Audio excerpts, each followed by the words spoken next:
ផ្លូវស្នេហ៍ដែលខំពុងពីដើរដល់ចំណុចវង្វេងធ្វើដំណើរតែឯងគេមិនដែលខ្វល់តស៊ូលះបង់ក្រុមយ៉ាងហន់ណាខ្ញុំទទួលស្គាល់ហេតុផលប្រនាងសំខាន់លើងក្រុមវ័យអ្វីខ្ញុំតែងទុំគេសំខាន់គេវិញទុកខ្ញុំរំខានពុំពីក្រុមយ៉ាងតែគ្មានលទ្ធផល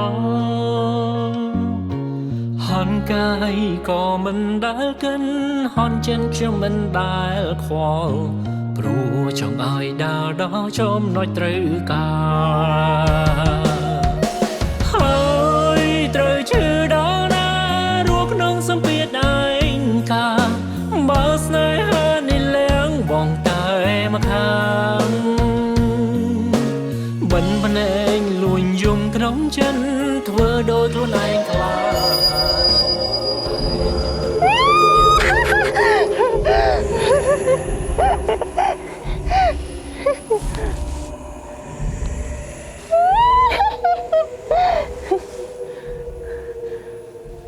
ឯងឆាប់និយាយទៅ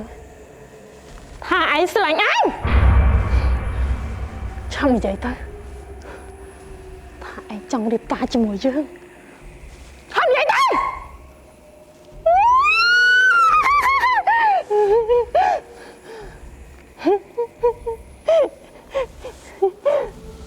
ឆាប់និយាយទៅបើឯងមិននិយាយអញនឹងទៅយកអានោះមួយទៀតអញនឹងសម្លាប់ដងម្នាក់គ្មានអានោះសោះ